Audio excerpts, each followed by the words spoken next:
Hey, book besties. Welcome to More Than a Book Club podcast. I'm your host, Leyna. And I'm your other host, LJ. And today we are going to give you all of the info from our adventures when we went to the Texas Book Festival. This was its 30th year. Which we're wearing I think shirts. It was. Show your shirt. We have our matching shirts on. We have our matching shirts on. And I think it was awesome. I'm already ready for next year. Oh, me too. I loved it. I cannot wait to go back. My only complaint was that I couldn't go see all of the authors because they had them staggered throughout the day, and some of the ones that you wanted to go see were doing it at the same time. Yes. So that made it really hard. It did, and we had to divide and conquer for one session time in particular. Yes. Because we had two people that we care very much about and loved their books, and we couldn't be in two places at once. And those two people have both been on the podcast. So that was super exciting. It was Claire Sanoma and Sarah Damoff. Mm-hmm. So let's start out just real quick on our way down there. We're in Dallas area. And so we traveled south down to Austin, where the Texas Book Festival was. Yes. And we hit two bookstores on the way down there. We went to Fabled, which is one of my absolute favorite bookstores in all of Texas. And we got some drinks there. We did. I had the Frobscottle. You had a Wuthering Heights, a Bronte Sisters, something. It was something. It was very delicious. Highly recommend. Like a chai. But if you're ever stopping through there, I know we have some videos from that. We'll have to post. We will. Some of those. Then we hit up, when we went to Georgetown, we went to Lark and Owl and also saw a lot of other great books. And it's cool how each bookstore was different. They were. They had their own personality. They have a very, very different vibes going through all of them. And before we even went to the the book festival.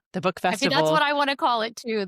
And my students today were like, how was the book fair? And I didn't correct them. It kind of was like a book fair. I mean, in all honesty, but even better. It's like a grown-up book fair. That's even better. We went to Book People in Austin. So we got to go see 3 independent bookstores. We did. Before we even went to the festival, which was pretty cool. It was. And then once we got there, our first event was, we split up. We split up for our first event. Yes, because there was a true crime event that I had to go to. And Leyna, what was the one that you went to? I went to Excavating the Past, Road Trips to Self-Discovery. And I loved mine.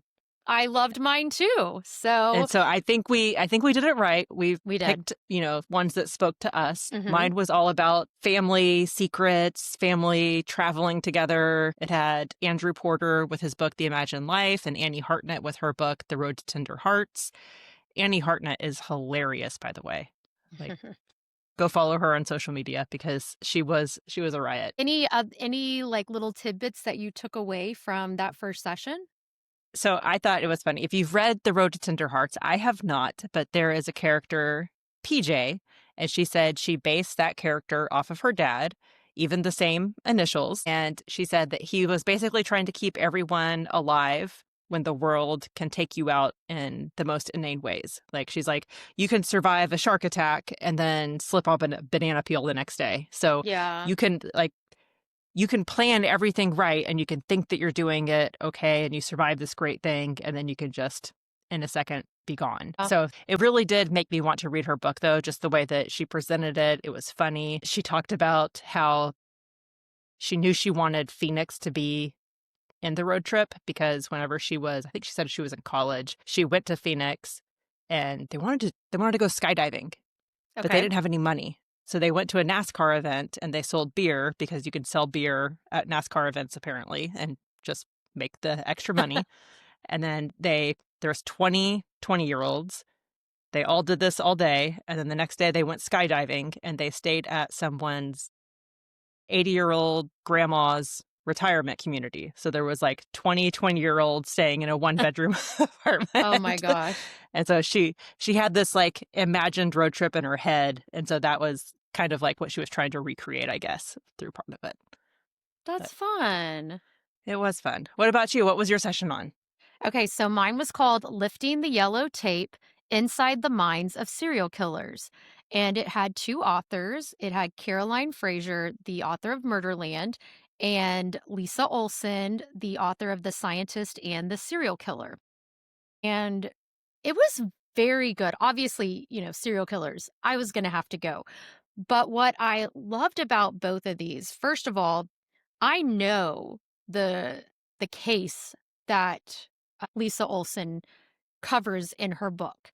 However, I still not having finished listening to it yet, being in her session, I already Mhm. learned stuff that had not been covered in other portrayals or, you know, I don't know, nonfiction things about it, that she dug deeper and looked at some very unique things, I feel like.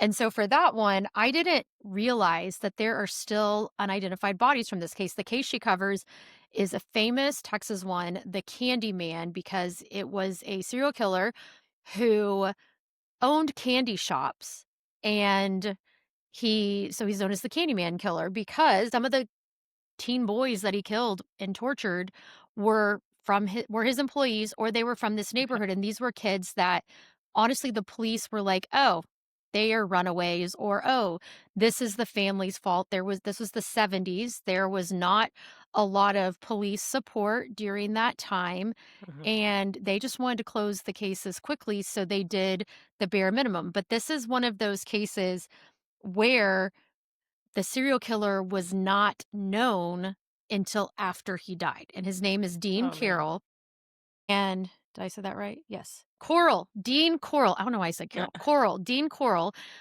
He was murdered by someone who kind of assisted him, but then also portrayed himself as a victim, which he probably was to some degree. He happened to survive. This Dean Coral guy, one of his like minions, I guess, slash victims of like SA, he killed him and then called the police and basically told them he had a few different versions of the stories, but he did lead them to where they could find a lot of the bodies because he had buried them under this boat shed. And so at the time when they were able to get the bodies and everything, they returned bones as they could to different families so families could bury them. But they did it so quickly that it wasn't until later that they realized they had given some families the wrong bones Oh because my the police gosh. didn't care. They just wanted it to go away. And it turns out like there were other big players in this that probably should have gone to prison. For example, at the same time, there was this large porn ring going on that there was overlap. A lot of these boys that were killed, their photos were found when this porn ring was discovered. So it's like, how much did those criminals or their Know about clients know yeah. about this? Like, was this all one big thing? And we'll never know. But part of what really inspired Lisa Olson to write this book is the fact that there were so many unidentified victims, and she was able in a different situation. There was a case that stuck with her because she was a news reporter in Seattle, and there was this story where this mother and like young child like age 3 had died, and there's no idea who they were. And because of her reporting on it and, like, having a mock-up, a few years later, she got a call, I think from, like, Australia, and it Mhm. was this man that said that drawing of the little girl looks like a photo that my sister sent of my niece right before she disappeared. And through DNA, they were able to identify that that was his sister and her child. And so just this thing of giving Wow. the victims back their identities and Mhm. giving peace to families. And I just thought that's such a great thing. And so definitely go read or listen to her book. That is The Scientist and the Serial Killer, and there's a whole lot more, but I don't wanna give anything else away. Oh my The other author that was with her also was up in the Pacific Northwest, and that is Caroline Fraser, and her book, Murderland, is about how different things might have impacted serial killers. For example, the contamination of smelters. Do you know what smelters are? Because I do not. But it's something No. that causes air pollution.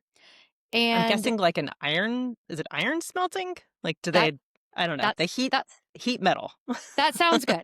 That sounds good.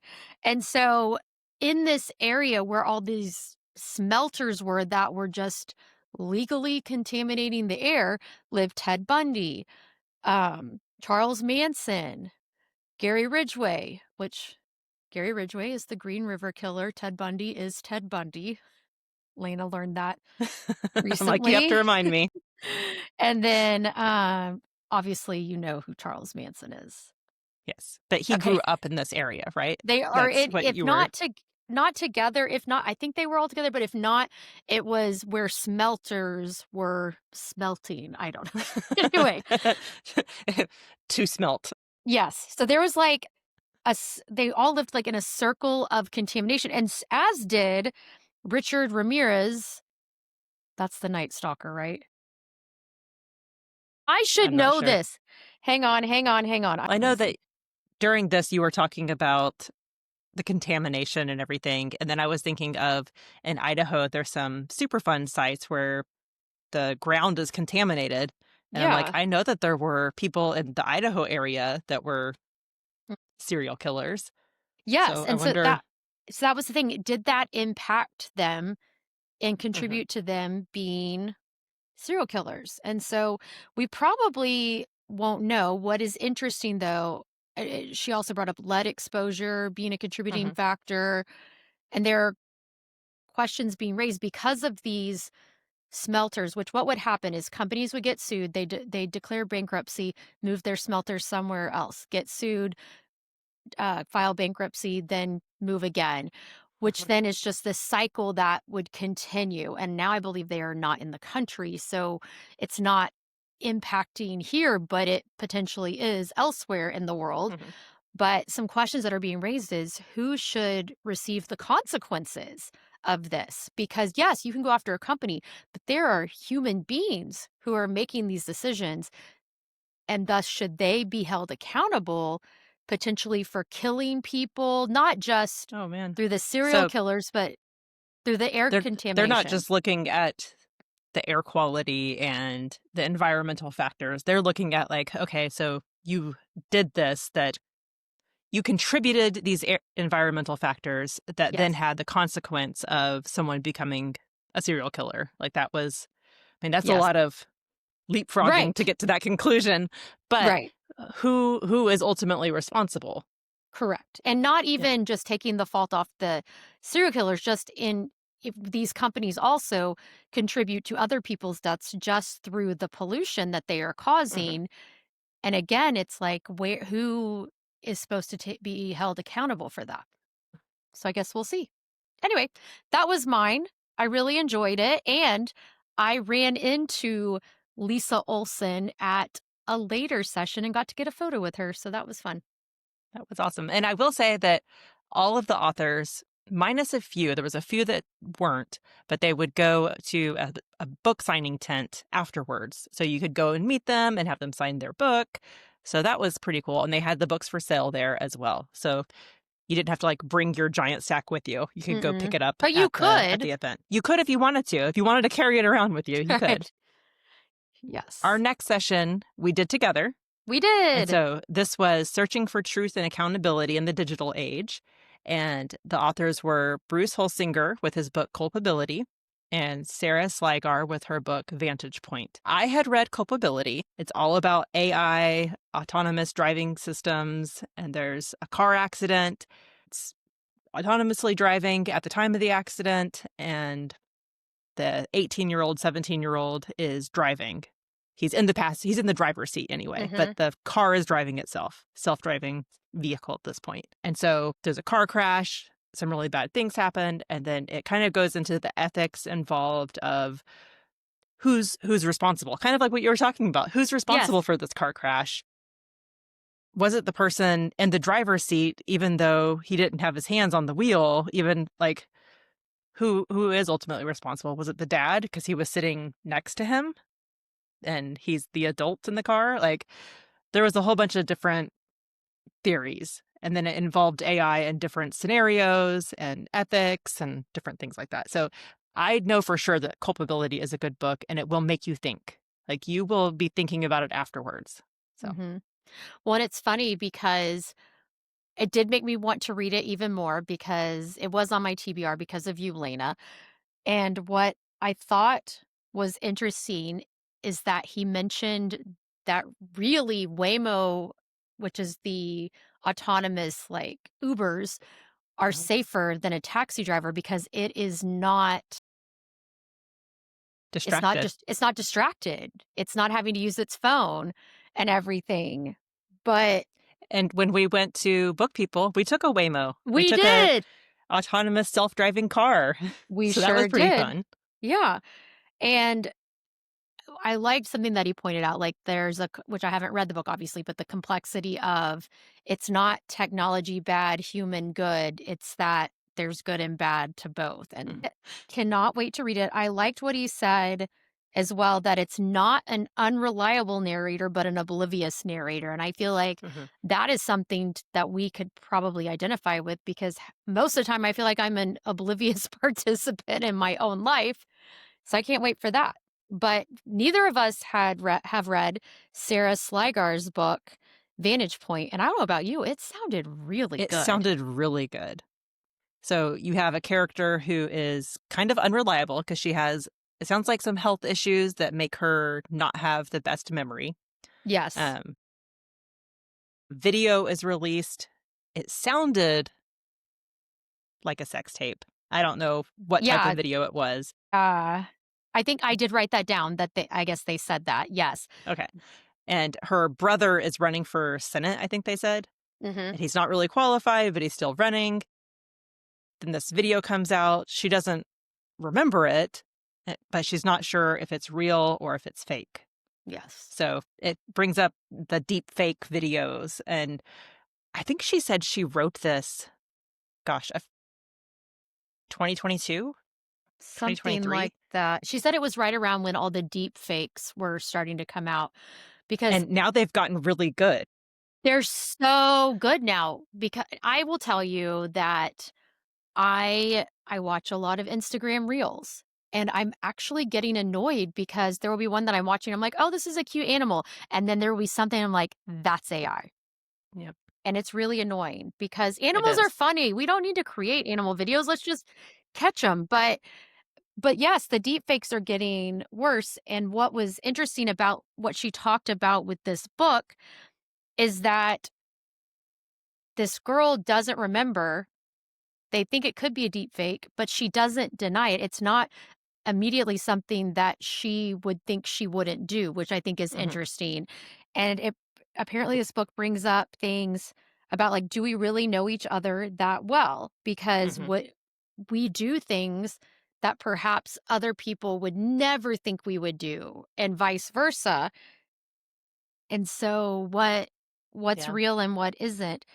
And then she also mentioned that it brings up when there's issues with technology or AI, if you're the creator, then just because you don't anticipate the consequences doesn't mean that you're not culpable. And so you must Hmm. own responsibility. And I thought that was interesting with her being paired with Bruce Holsinger Hmm. with this whole idea of this autonomous car, just because the creator didn't anticipate whatever happens because I haven't read it doesn't mean that they're not culpable. And yeah. Oh, it says writing 2017 deepfakes Yes. coming out Okay. seems sci-fi, but not anymore. Now it's real. Now it's real. It's here.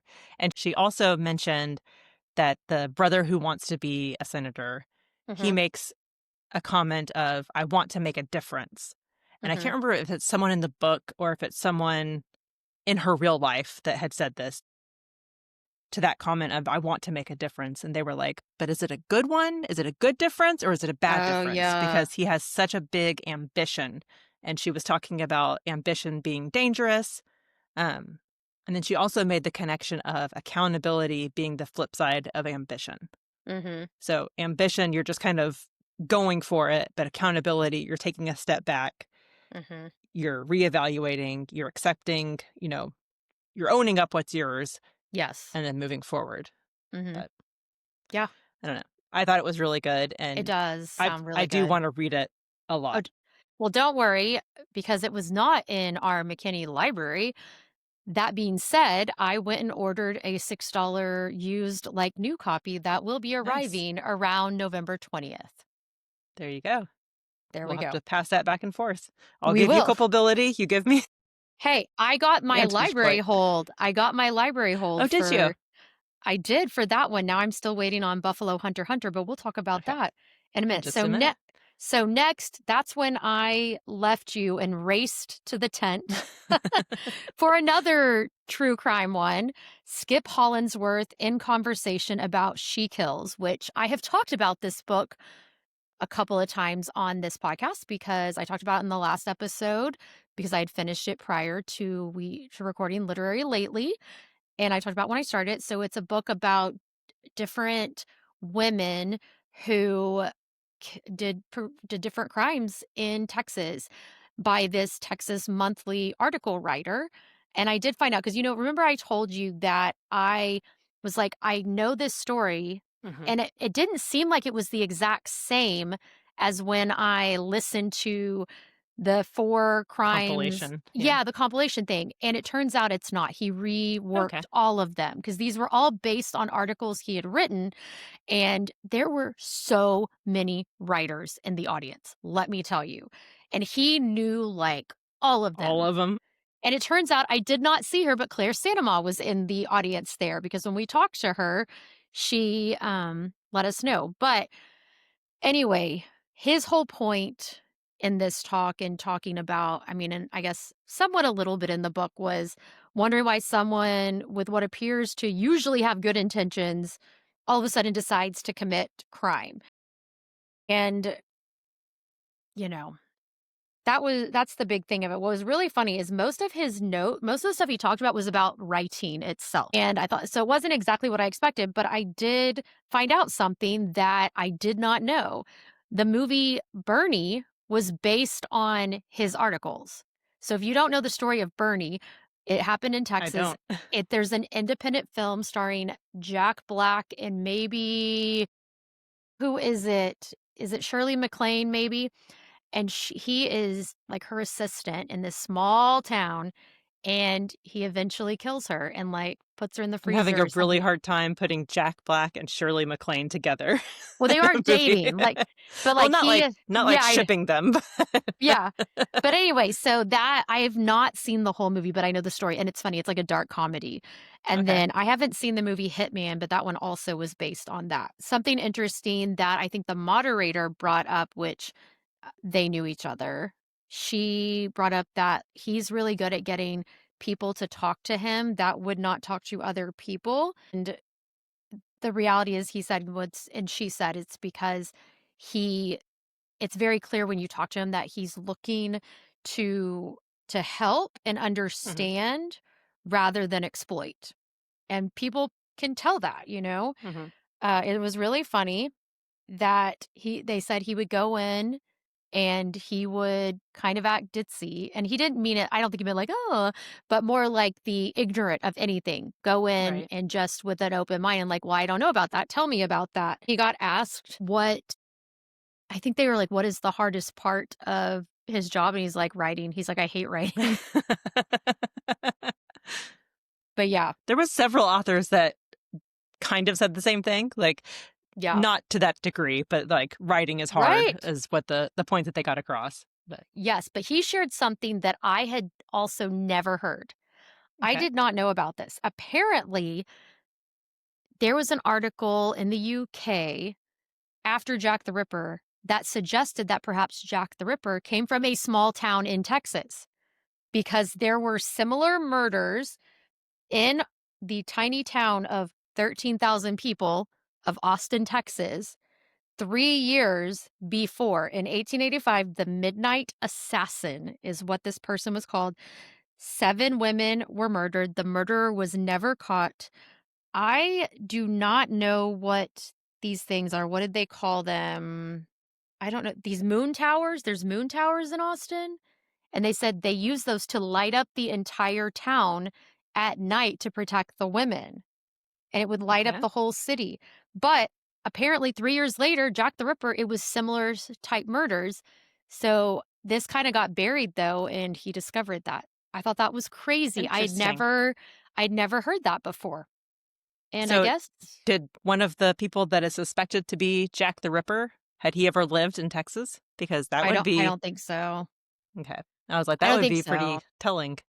No, and this never came up because I did the John Douglas book where he looked at historical cases Mhm. and based on the evidence, and here are the suspects at the time, who it most likely was, and there was no mention of anyone Okay. from Texas because they weren't I guess no one from Texas was a suspect, but they were wondering because they knew about these murders in Austin, Texas. It's just so crazy. I need someone to maybe someone has, but if not, I need someone to write a book about this. LJ will read it. LJ will read it. All right, so what did And you to well, go ahead. so while you were at Skip Hollingsworth, I went to Jen Hatmaker with You her sure new did. book, Awake. And I have been wanting to hear Jen Hatmaker talk for years. I've been a big fan, follow of her on Facebook for probably a decade, like, Yeah. if not more. It was really an interesting conversation because she had a divorce in 2020, and I was supposed to go see her in 2020. I feel like it was Brene Brown and Jen Hatmaker, and COVID happened. We didn't get to go. They canceled all the shows, but Yeah. her divorce happened in 2020, right before she would have gone on tour for that. And I was like, man, not that I want COVID to happen, but I was like, I can't imagine her trying to do a tour on top of that. That would have been Right. awful. But she was just as funny and just as sweet as she is on Facebook. I think one of the big things that she talked about with me, she was talking about, not with me, but with our group, Right, right. was she was talking directly to me. She was, It Lena, felt she like it. was. She was talking about how in 2016 she had a very public falling out with her Christian faith. And that was because she advocated for You c LGBTQIA, the alphabet. She she yes. was there. She's For an all the ally, strong people. ally and supporter. Very much so, yes. And then As are we. she also was against racism. That was something that I guess there was people taking her books off their shelves. She lost her agent, I think, or her publisher or something. Like Yeah, there was a lot of fallout. I think Lifeway was her publisher, and Okay. they definitely would have dropped her over that. Yeah. So she went through a lot of kind of like this turning of faith at that point where she was no longer she called it the good girl because she had been Yeah. raised to be a good girl and, outsource authority to your husband. Don't trust yourself, trust, your spouse more than yourself. They know more. And she got married at 19. Her and her husband were church planters. Her husband was a pastor. They were very involved in the church. And then he cheated. And that was, she said that things were going downhill starting in 2018. And then in 2020, it just kind of imploded. And I'm sure COVID helped with that implosion because I think it Yeah. helped with a lot of stuff. Mhm. But that was whenever everything went sideways, and she was talking about how she felt like she had gold stars in marriage and church, and then all of a sudden she didn't. And she was talking about when she tried to go back to church when, after COVID reopened everything, she didn't feel as welcome there anymore. And she started having anxiety about it. And then she was talking about organized religion is one path and faith is another.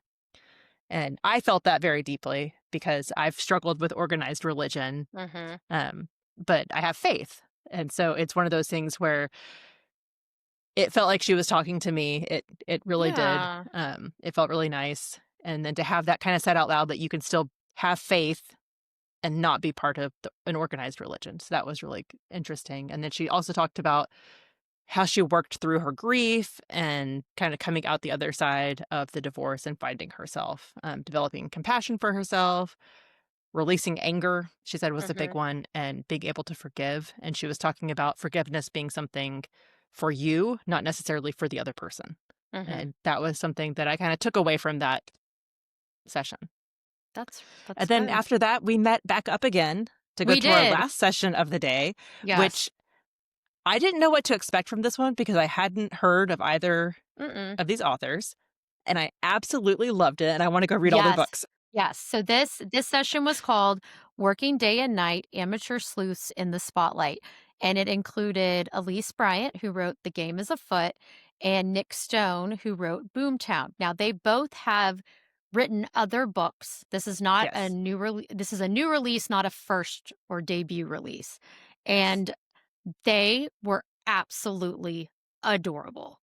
I absolutely love them, both of them. Both of their books sounded really interesting. I want to they sounded different. Very different, but very good. Elise Bryant's book, The Game Is Afoot, was the second book in a series, which I did get a Libby hold for the Awesome. first book in the series. I think it was Everything's Elementary or It's All Elementary.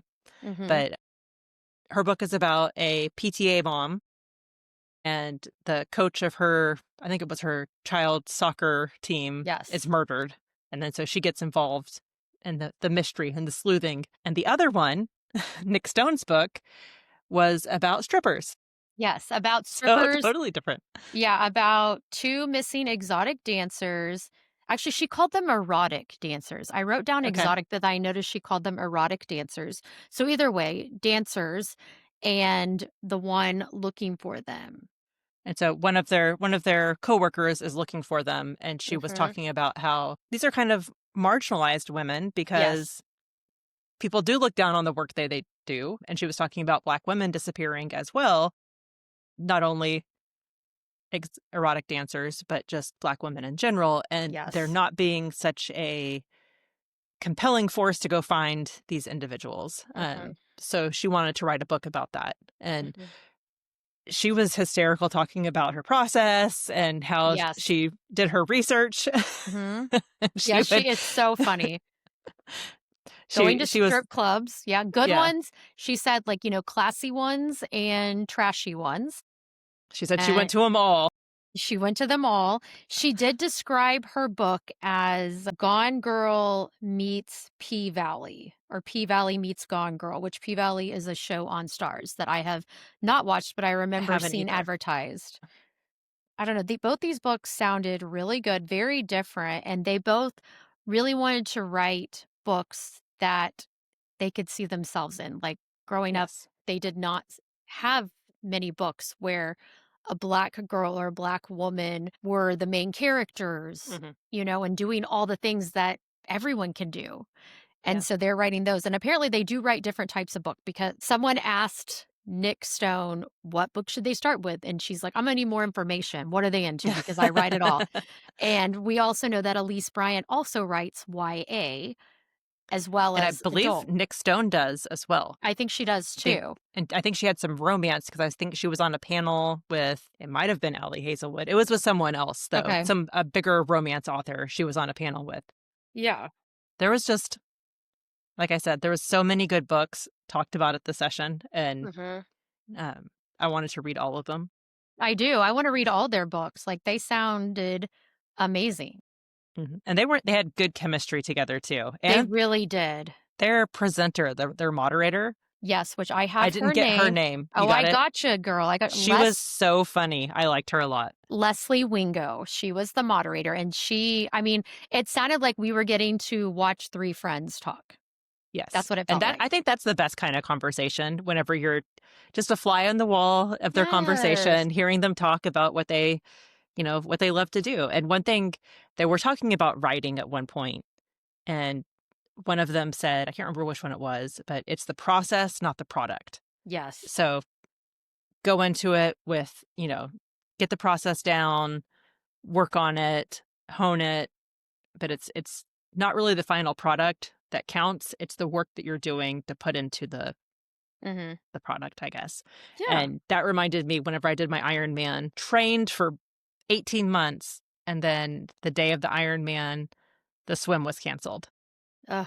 And I remember my husband telling me, like, it's not doing the Ironman that makes you an Ironman. It's the lead up. It's all the training that, Yes. goes up to it. And so that was sticking in my head whenever she said that. I was like, it's not the process, or it is the process, not the Not the product. product, yeah. I like Yeah. that.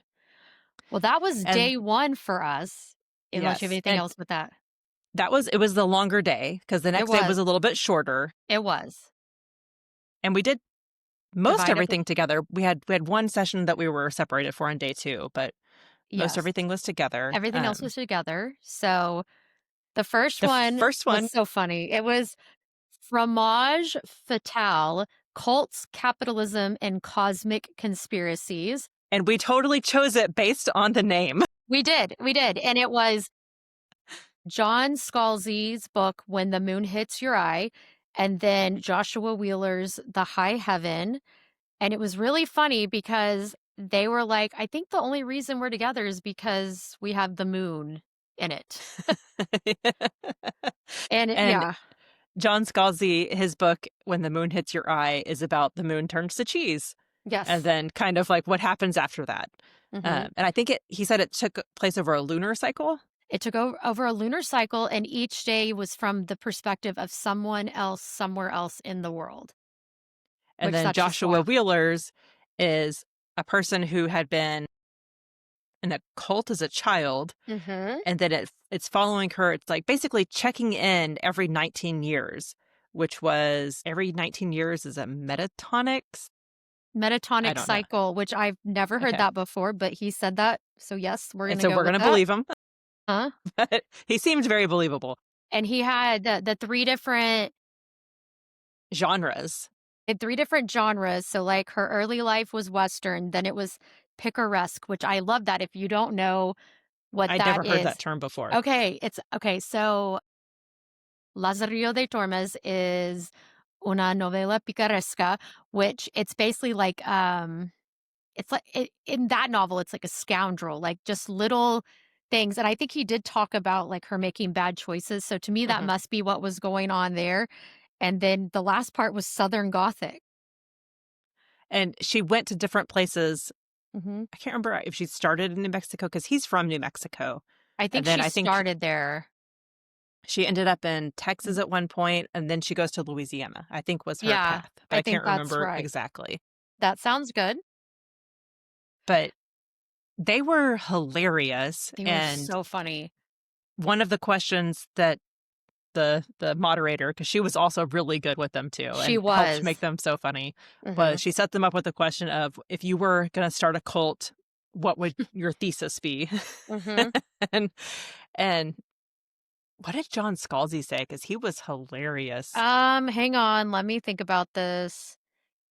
Well, he said he wouldn't do it because it was Oh, too that's right. much work. He, it was too much work, but he said that he did buy a old church Oh, yeah. for like a business office. And Yes. so he said that everybody in town was like, so a cult?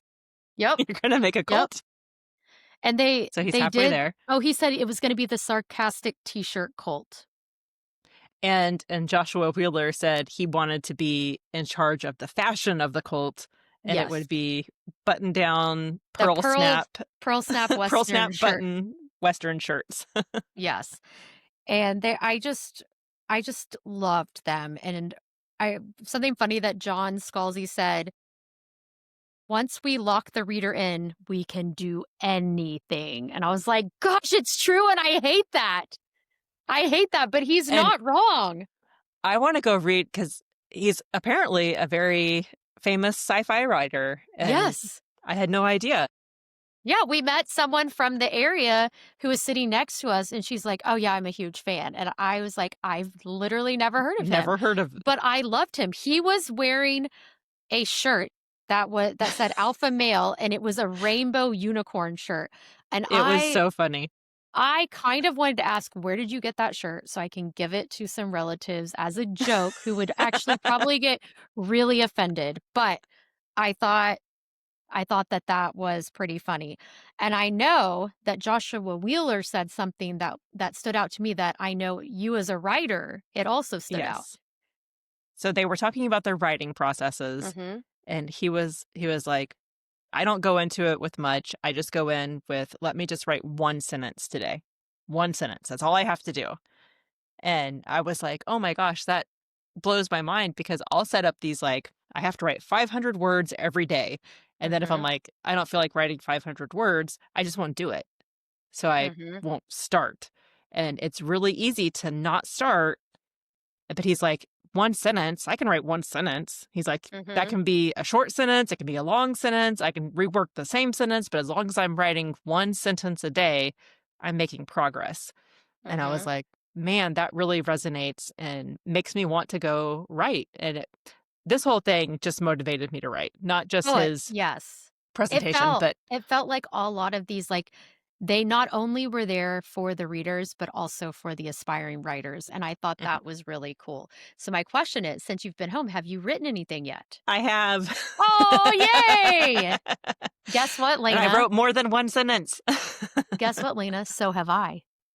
Have you really? Yes, I did. I was like, I'm just gonna write a sentence, and then I wrote a prologue to a potential book. I don't know. We'll see what I'm happens. so excited for you. But yeah, I just literally I was like I honestly I opened I was like, I just wanna write good sentences. Like, I just started I had Mhm. a whole list and then one just took You know off. what this means, right? I know what it means. You We'll can come see. to the Ink and Aura I can Society. come to the Ink and Aura Society. Chris, when you hear this episode, I expect to hear from you on Instagram. So, we're not gonna tell her until she hears, and then she'll Okay, this will be excited. release on the day of the next Ink and Aura Society. So you have to be like, Chris, you need to catch up and listen to this episode. But anyway, yeah. Okay. But yeah, that was a hilarious happenstance Mhm. session that we went to that We were I almost freezing think cold in. it was. So the temperature dropped like 25 degrees. And thank God we went through one of the vendor booths the night before, right before they were like literally Yes. closing things down. And we walked Mhm. in, and LJ saw this really cute pink sweatshirt that said read on it. We tried to get pictures of it, but the low light did not help with the Yeah, contrast. because it's like hot pink and then like bright orange says read, but you in the sunlight you can see it. Yes. And we ended up both buying it. So we Mhm. twinned on Mhm. Sunday. Yes, But we did. thank goodness we had that because it got chilly. Even The like the wind was wind, we were dying in there. And so then Lena left to go inside for the next session, and I went next door to another tent. and I was like, I'm getting out of the cold. This is gonna be amazing. I went to the this is a weird random fact, but I went into the Capitol building where they had the presentation. I went and used the bathroom. They had heated toilet seats. Yes, It they totally did. freaked me out. I was I like, know, I not to thought talk about bathrooms on our podcast, but no, but when I first sat down, I was like, "Have that many people in a row been sitting on this that the seat is that warm?" And then it's like, "No, you can feel it like." I don't know. yeah.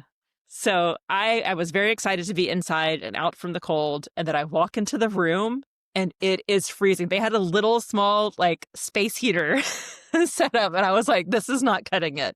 No, no. But who did you get to see?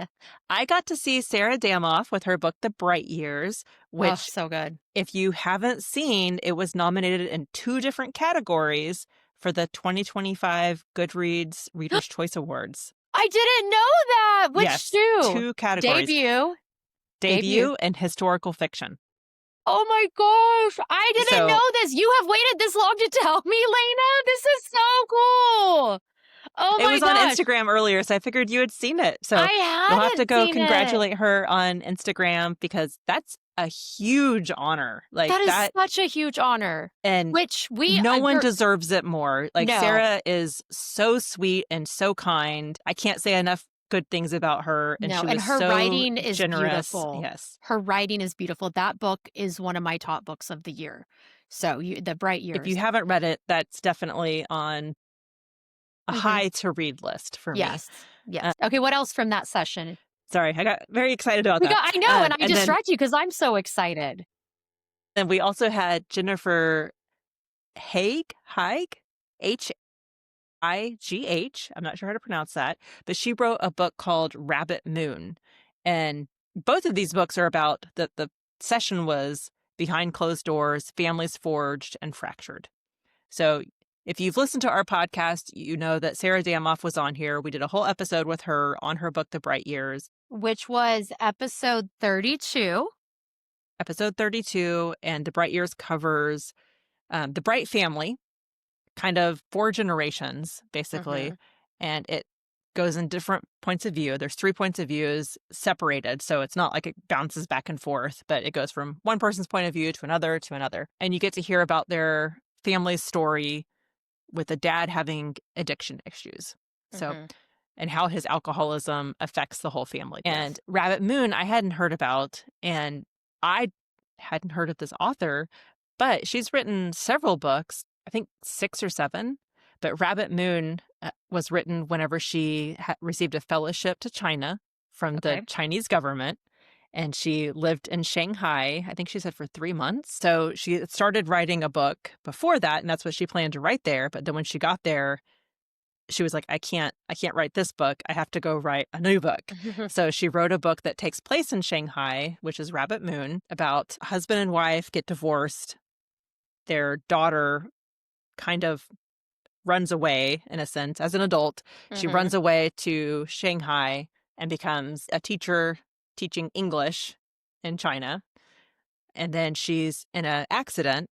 She's hit by a car and winds up in the emergency room, intubated, you know, close to death. And her family, first thing, flies over to China. The husband and the wife that are now divorced, that are very contentious divorce, Oh fly gosh. over there and are waiting to see if their daughter pulls through.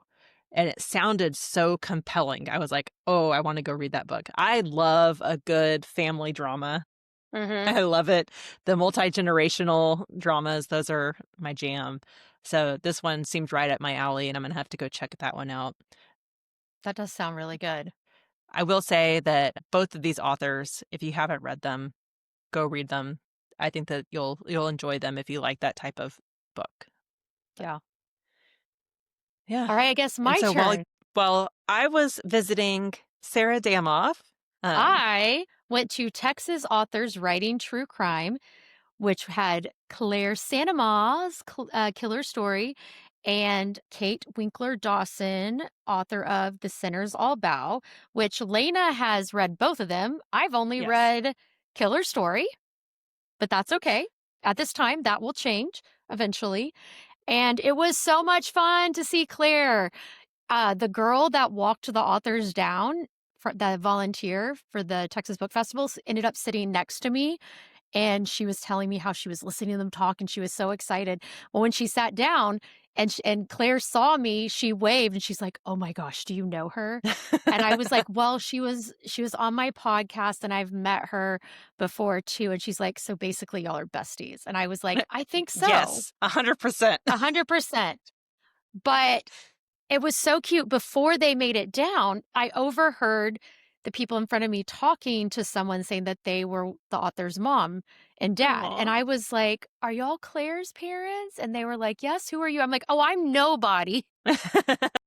I just think your daughter is awesome." And I loved her book. And she was so kind to be on my podcast and be supportive of me and my co host. And they were just delightful. This delightful couple, so proud, so excited about their daughter, and then their family friend coming to get to see her speak as well. So it was really cool.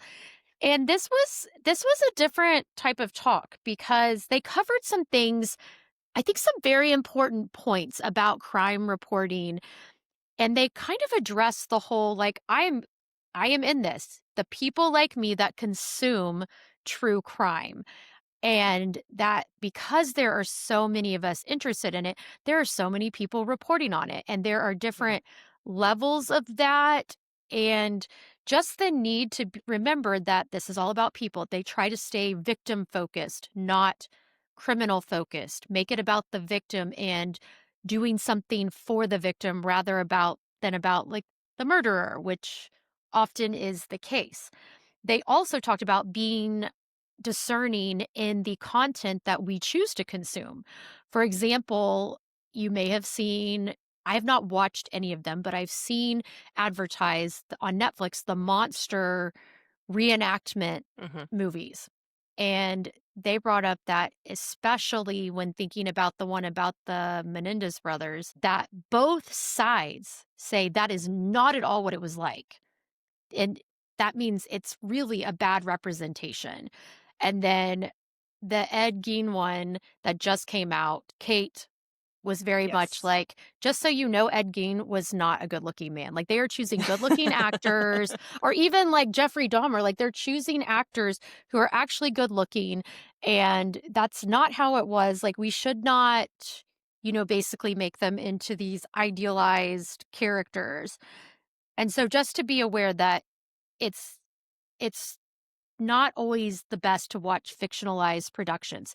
That being said, she did say that the best fictional representation of a criminal was Monster, which, Lena, you've The seen that movie one. Monster, The not the movie Monster, TV show. Yeah. not the TV show, the movie Monster with Charlize Theron, who played Eileen Wuornos. Mhm. And I know Lena's seen that. I've seen the documentary about Eileen Wuornos that just came out on Netflix, and I will say, I haven't seen the movie Monster, but I saw a lot of trailers back in the day. I Mhm. remember when Charlize Theron won the Academy Award and seeing clips there, and good golly, She they looked made her look just like just her, like her. just Like, like her. creepy. Whenever I saw the trailer for the Netflix documentary, I was like, Mhm, "That looks just like Charlize mhm, Theron." And I was like, "Wait a minute. No, Charlize Theron looks yes. just like her." I was like, "They did such a good job." Well, and something that I thought was really good in this as well, Kate pointed out, and she's like, Claire did not pay me to say this, but when you're looking at reporting where it's like, how can we best do what's best for the Mhm. victim in our reporting, that 48 hours does the best job in her opinion. And she's like, nothing against the other news story, like, not, Mhm. nothing against 2020 and Dateline. It just seems that 48 Hours does a better job of it. And Claire talked about, she was asked about, how do you get people to talk to you? Because that's her job, is to be pushy and get people to talk. And the reality is, she says, she remembers the golden rule. How would I feel if someone I loved was murdered? How would I want to be approached? The reality is they're going to be approached. Mhm. And it's the matter of being the most genuinely sympathetic and caring and there to advocate for the victim, and she tries to bring in people as close to the victim as possible to Mhm. be the voice for the victim, And because she talked those about that during our episode she too, did. about She did, which is episode honoring them. 23. Yeah, Episode 23, which is funny. She's 23, Claire is 32. Isn't that weird? that is funny. And we went to those. But it was very interesting to hear them talk about these things. And oh, something just to point out. Claire has done modern cases, like when they were current. Kate does historical cases. And this book, which Lena has read, she names a co-author, which was someone who wrote, was it a book 100 years ago? It was the first true True. crime book written in America, Yes. and it was And written by a woman. yes.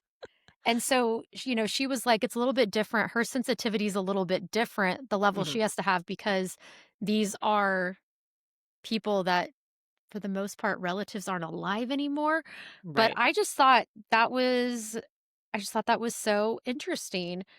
And they both have podcasts. They just were so awesome. It made me I want Claire to write another book, which I think she is.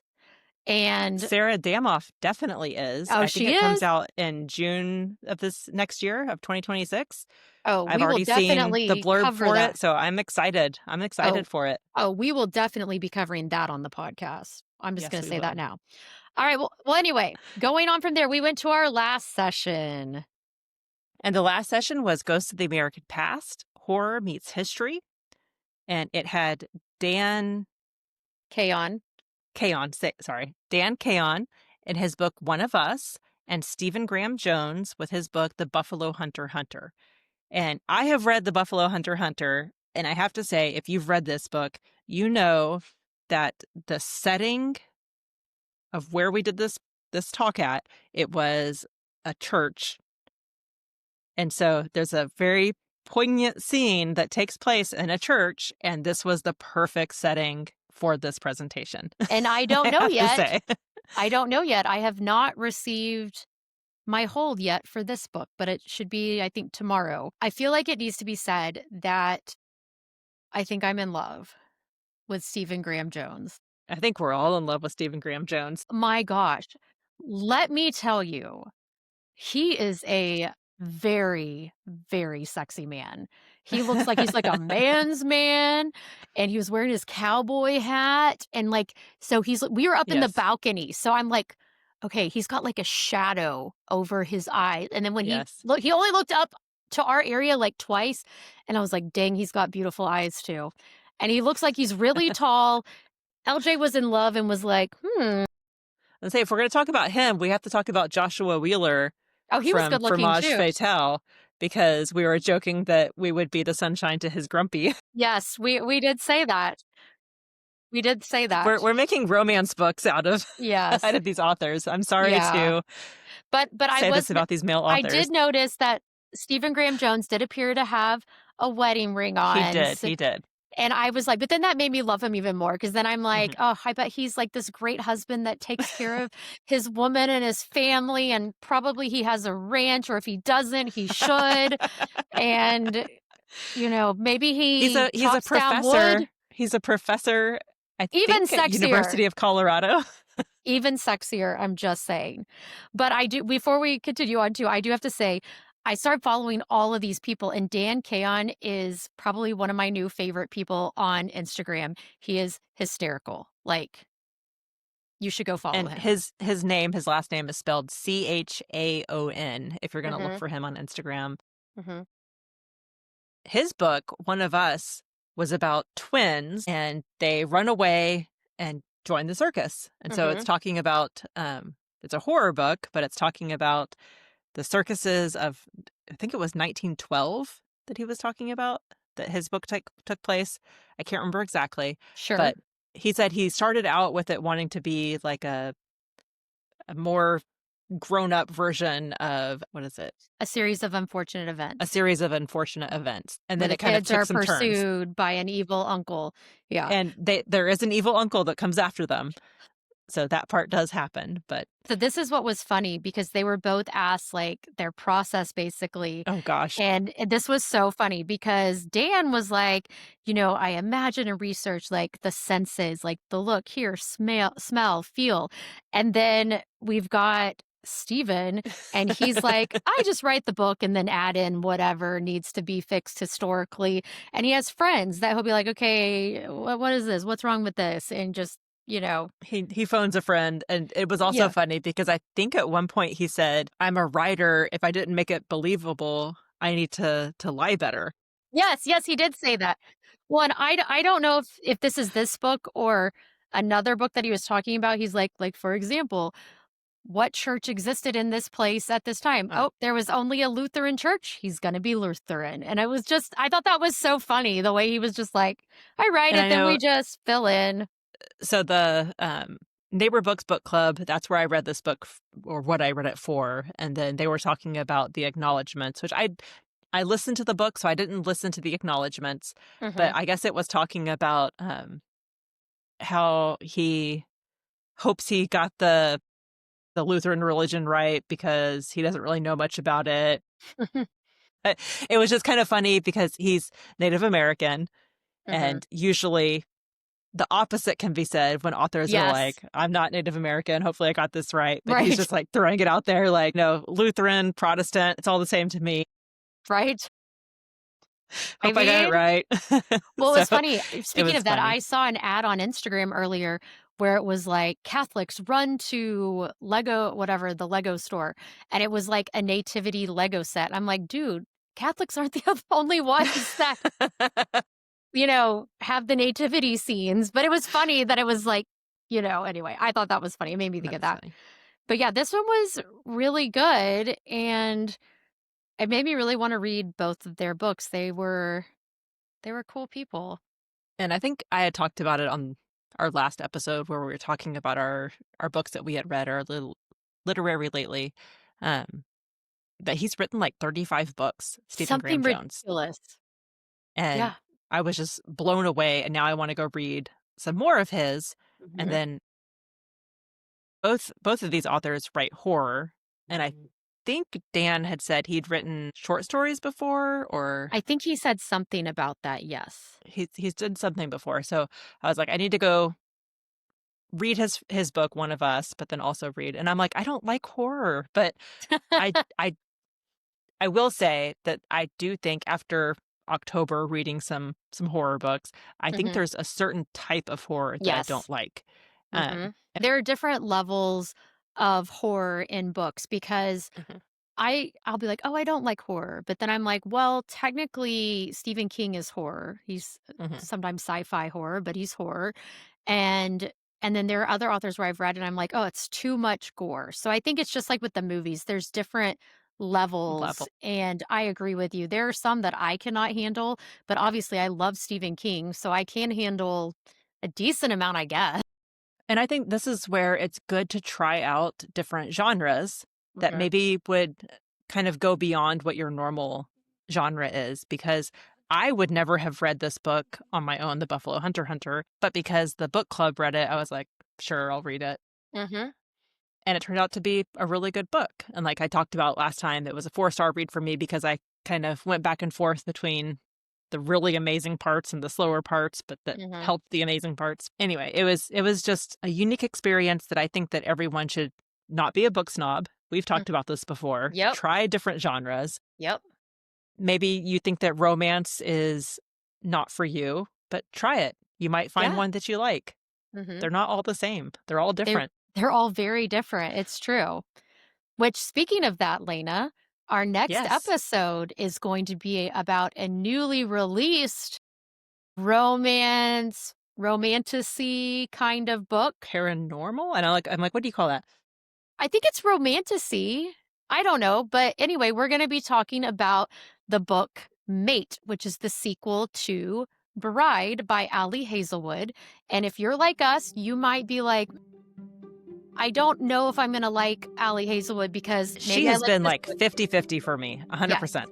But I will say I love the Love Hypothesis, and then Bride was so good. It has werewolves, vampires, hybrids, and then we also have that continuing in Mate, and that's all I'm gonna say because you gotta read it and then listen And to then our discuss it episode. with us. Yes, next week. All right, friends. We are going to sign off for tonight. Until next week, friends, we'll see you later. Bye. Bye. Bye. Thank you for listening to More Than a Book Club podcast. We are recorded and produced in McKinney, Texas. Don't forget to like and subscribe wherever you get your podcast and follow us on Instagram and TikTok. Thank you for listening. Thank you for listening.